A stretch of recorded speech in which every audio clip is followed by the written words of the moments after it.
Voter তালিকায় প্রবাসীদের অন্তর্ভুক্ত করা হবে বলে জানিয়েছেন প্রধান নির্বাচন commissioner ASM Nasir Uddin. Sylhet circuit হাউসে মত বিনিময়ে সিইসি আরও জানান, তফসিল ঘোষণা পর্যন্ত নিবন্ধিত সব রাজনৈতিক দল নিয়ে জাতীয় নির্বাচন হবে। সিলেট বিভাগীয় প্রতিনিধি ওয়েস খসরুর তথ্য ও ছবিতে ডেস্ক রিপোর্ট। দায়িত্ব গ্রহণের পর প্রথমবারের মতো সিলেট সফরে প্রধান নির্বাচন কমিশনার এএসএম নাসির উদ্দিন। স্থানীয় সার্কিট হাউসে সিলেট বিভাগের নির্বাচনী কর্মকর্তাদের সঙ্গে মতবিনিময় করেন তিনি। সাংবাদিকদের প্রশ্নের উত্তরে তিনি বলেন, আগামী 1 বছরে যতটুকু সম্ভব প্রবাসীদের নাম ভোটার তালিকায় অন্তর্ভুক্ত করা হবে। অবশ্যই পাবে ইনশাআল্লাহ।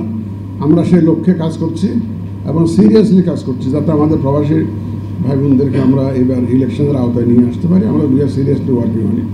জাতীয় নির্বাচন প্রসঙ্গে সিইসি জানান, প্রধান উপদেষ্টার দেওয়া সময় অনুযায়ী নির্বাচনের প্রস্তুতি চলছে।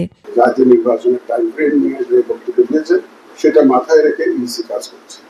আমরা আমাদের সেই কাজ চালিয়ে যাচ্ছি এবং ওনার বক্তব্য অনুযায়ী যাতে আমরা নির্বাচন করতে পারি সে লক্ষ্যে আমরা কাজ করে যাচ্ছি।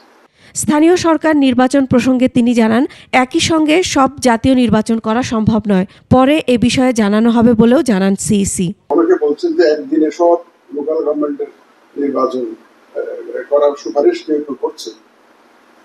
বিষয়টি আমরা পরীক্ষা করে দেখেছি, এটা কোনো মতেই সম্ভব না। রাজনৈতিক দল হিসেবে আওয়ামী লীগ নির্বাচনে অংশ নিতে পারবে কিনা তা সংস্কার কমিশনের প্রতিবেদনের ওপর নির্ভর করবে বলেও জানান তিনি। সময় আসুক, দেখবেন কারা কারা নিবন্ধিত অবস্থায় থাকে, যারা থাকবে তাদের নিয়ে নির্বাচন করবো। Masum আলিসা, desk report, 21 television.